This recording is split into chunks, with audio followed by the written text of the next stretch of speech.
नमस्कार दोस्तों, आपके अपने YouTube चैनल साहित्य मंथन के मंच से मैं डॉक्टर सुमन श्री आप सभी का हार्दिक स्वागत करती हूँ। दोस्तों, हम कर रहे हैं यूनिट 5 यानी कि इकाई 5 हिंदी कविता, और इसमें आज हम अज्ञेय जी की सबसे लंबी कविता है असाध्य वीणा, इसको करेंगे। ठीक है, ये लंबी कविता भले ही है लेकिन ये हमें एक प्रेरणा भी देती है। जैसा कि इसके नाम से ही प्रतीत होता है कि इसका नाम है असाध्य वीणा, यानी कि ऐसी वीणा जिसको साधना मुश्किल है। दोस्तों, अगर परीक्षार्थियों के संदर्भ में देखें तो इस कविता को पढ़ने से ऐसा लगता है कि परीक्षार्थियों के जो मन में कहीं ना कहीं ऐसी शंका होती है कि जो परीक्षा हम देंगे उसमें हमें सफलता मिलेगी या नहीं। दोस्तों, जब भी इस कविता को हम करते हैं तो हमें एक संकल्प करना चाहिए कि कोई न कोई ऐसी असाध्य वीणा है, वो ऐसी प्रतीत होती है मानो कि वो उसको साधना मुश्किल है। ठीक है, लेकिन ऐसा कुछ भी नहीं है, क्योंकि जब हम संकल्प करते हैं तो ऐसी कोई भी चीज़ नहीं है जिसको प्राप्त करना संभव न हो, क्योंकि लगातार प्रयास और धैर्य और जो परिश्रम है वो एक ना एक दिन सफलता हमें अवश्य दिलवाता है। ये संकल्प हमें मन में करना होगा, इसी के बाद हम सफलता प्राप्त कर सकते हैं। ठीक है, तो इसी विचार को ध्यान में रखते हुए हम अपनी जो कविता है उसको पढ़ना शुरू करते हैं। दोस्तों, प्रत्येक व्यक्ति का कोई न कोई लक्ष्य अवश्य होता है, और हमारा जो लक्ष्य है वो है यूजीसी नेट को क्वालिफाई करना। तो इसी लक्ष्य को ध्यान में रखते हुए हम अपने लक्ष्य की ओर अग्रसर होते हैं। तो चलिए अपनी कविता को शुरू करते हैं। जैसा कि आप सबको पता है कि कोई भी कविता, जब हम अपनी कोई भी कविता करते हैं तो उसमें हमें अपनी उस कविता की जो पृष्ठभूमि है सबसे पहले हमें उसको जानना ज़रूरी होता है। फिर हम उस कविता का वाचन करते हैं और फिर उसके बाद उसके शब्दार्थ और फिर उसकी व्याख्या को समझते हैं। वैसे ये कविता अत्यंत ही लंबी कह सकते हैं, बड़ी कह सकते हैं, लेकिन इसको पढ़ना बहुत ज़रूरी है, क्योंकि 2-3 बार आप अगर इसको ऐसे ही पढ़ लेते हैं तो आधे जो कविता है वो आपको ऐसे ही समझ में आ जाएगी। क्योंकि ये कविता के जो अर्थ हैं वो मुश्किल नहीं हैं, कुछ प्रतीक जरूर प्रयोग किए गए हैं, उनका हमें ध्यान रखना होगा। ठीक है, तो चलिए कविता की जो पृष्ठभूमि है कि ये कविता कब लिखी गई, क्यों लिखी गई, ठीक है, और कौन से कविता संग्रह से ये कविता ली गई है, इसके बारे में थोड़ा सा जान लेते हैं। देखिए दोस्तों, किसी भी कविता की जो पृष्ठभूमि होती है वो उस कविता के जो महत्वपूर्ण तथ्य हैं उनको समझने में हमें हेल्प करती है, और लगभग आधी जो कविता का जो सार है वो उसकी जो पृष्ठभूमि है कि वो कब तैयार की गई, किस सन में तैयार की गई और वो किन परिस्थितियों में तैयार की गई, इस चीज़ को समझने के बाद हम उस कविता को भी आसानी से समझ सकते हैं। ठीक है, तो चलिए इसके कुछ महत्वपूर्ण बिंदु हैं जिनके बारे में हम जान लेते हैं। सबसे पहले तो ये जो कविता है असाध्य वीणा, ये आंगन के पार द्वार नामक जो कविता संग्रह है इससे ये ली गई है। एक बार मैं फिर से बता देती हूँ कौन से कविता संग्रह से ली गई है, आंगन के पार द्वार। ठीक है, आप इस बिंदु को नोट करेंगे और इनको याद रखेंगे। और ये जो लंबी कविता है इसी कारण इसमें 19 पदबंध है। कितने पदबंध हैं? 19 पदबंध है। और ये जो कविता है ये अज्ञेय जी ने कहाँ पर लिखी थी? अल्मोड़ा में। और कब लिखी थी? 1961 ईस्वी में लिखी थी। और किस इसका जो आधार था, इस कविता का जो आधार था वो क्या था? जो चीन का लोक कथा है। देखिए, किसी भी देश की अपनी लोक कथाएं होती हैं, इस प्रकार ये जो कविता है असाध्य वीणा ये चीन की लोक कथा पर आधारित है, और जिसका भारतीयकरण किसने किया है? अज्ञेय जी ने किया है। ठीक है, तो ये कुछ बिंदु थे जिनको आप याद रखेंगे। कौन से कविता संग्रह से है? आंगन के पार द्वार से है। 19 पदबंध है। अल्मोड़ा में ये कविता है अज्ञेय जी ने लिखी थी और 1961 ईस्वी में लिखी थी।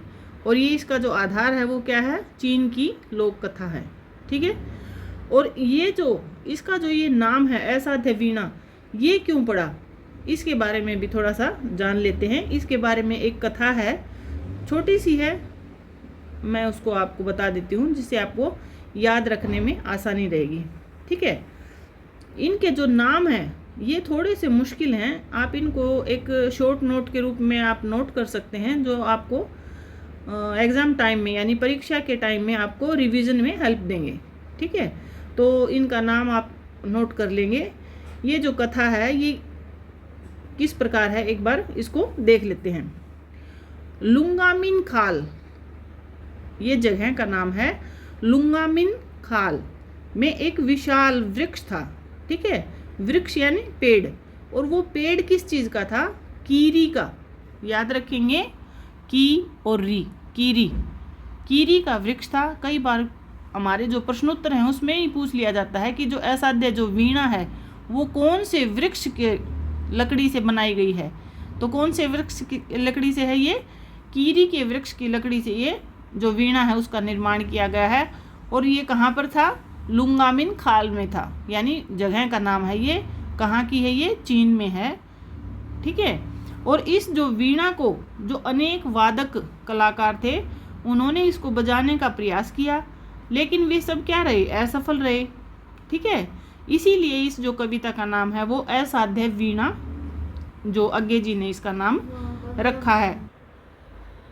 तो इस प्रकार जो कविता है उसकी पृष्ठभूमि हमने कर ली है, और उसमें जितने भी मुख्य बिंदु आए हैं उनको आप याद रखेंगे, क्योंकि आपके प्रश्नोत्तर हैं वो उनमें से बनने की संभावना काफ़ी हद तक है। ठीक है, और ये जो कविता है अज्ञे जी की, ये बहुत लंबी कविता है।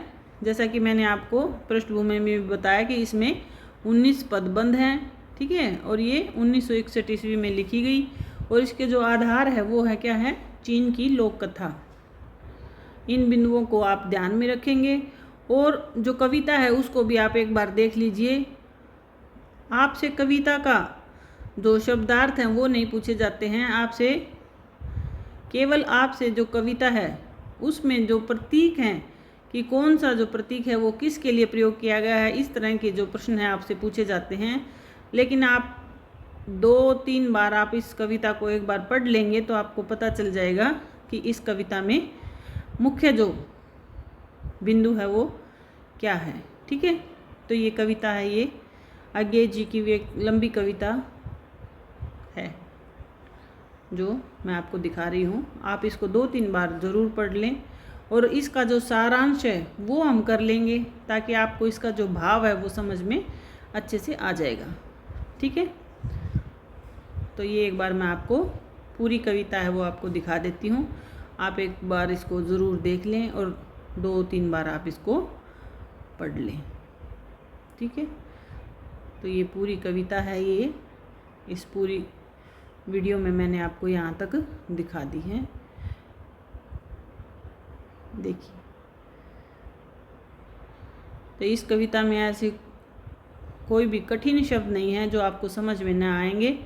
ठीक है, तो ये जो पूरी कविता है इसका भाव भी मैंने आपको बता दिया है, और इस कविता का जो नाम है अगर आपने उसके अर्थ को ही समझ लिया तो आपका जो कविता का जो भाव है वो आपको अच्छे से समझ आ जाएगा। तो यहाँ तक तो ये कविता थी। ठीक है, तो चलिए एक बार इसका पूरी कविता का जो सारांश है वो आप एक बार देख लें। तो चलिए देखते हैं इसका सारांश। तो ये कविता का सारांश है जो मैं आपको एक बार करवा देती हूँ, क्योंकि जैसा कि आप सब जानते हैं कि अज्ञे जी हैं वो प्रयोगवाद और नई कविता के प्रवर्तक हैं। ये बात आप याद रखेंगे, और आप इसको एक बार थोड़ा सा पढ़ लीजिए। ठीक है, और इसमें एक और बात जो आपको याद रखनी है कि ये असाध्य जो वीणा है वो अज्ञे जी की एक लंबी कविता है, और ये कब रची गई इसका भी आपको पता होना चाहिए कि 1957-58 में जापान में जब वे अज्ञे जी गए थे तब उन्होंने 1961 ईस्वी में ये इसके रचना काल है, ये आप याद रखेंगे इस कविता का। और इसमें 321 पंक्तियां हैं। ऐसे छोटी छोटी जो बातें हैं वो भी कविता से कई बार पूछ ली जाती हैं। और एक मुख्य बिंदु है कि ये कौन से काव्य संग्रह से है? आंगन के पार द्वार, इस काव्य संग्रह से ये कविता है असाध्य वीणा है, ये ली गई है। ठीक है, तो जो मुख्य बिंदु थे उनको मैंने हाईलाइट कर लिया है, आप इनको नोट कर लेंगे और वैसे भी आप याद रखेंगे। आगे देखते हैं। और इस कविता का जो आधार है वो आप याद रखेंगे कि चीनी जापानी लोक कथा पर ये आधारित एक कविता है। ठीक है, और इस जो कविता की मूल कहानी है वो आकोकुरा, देखिए ये नाम याद रखेंगे, पुस्तक का नाम है आकोकुरा, पुस्तक के द बुक ऑफ टी में से ये बुक का नाम है, इस शीर्षक में संकलित है। और इसकी मूल कथा है वो लुंगामिन नामक घाटी है। देखिए लुंगामिन नामक घाटी मैंने आपको बताई थी, और वहाँ पर जो वृक्ष था, यानी एक विशाल वृक्ष था, और वो किस चीज़ का था, कीरी का वृक्ष था। ठीक है, तो मैं एक बार इसको एक बार हटा देती हूँ, आप फिर से देख लीजिए। इसका जो ये चीनी और जापानी लोक कथा पर आधारित है, और लुंगामिन घाटी के एक विशाल वृक्ष कीरी की जो ये कविता है, इसमें जो वीणा है उससे, कीरी नामक वृक्ष से इस वीणा का निर्माण किया गया था। इसको बजाने की अनेक जो वीणाकार थे उन्होंने कोशिश की, लेकिन वो उसको बजा नहीं पाए। ठीक है, ये मैंने आपको बता दिया था। और फिर जो कौन था जो अंत में, ये याद रखेंगे कि अंत में बीनकरों का राजकुमार, ये कौन है, देखिए इसका नाम आप देख लीजिए।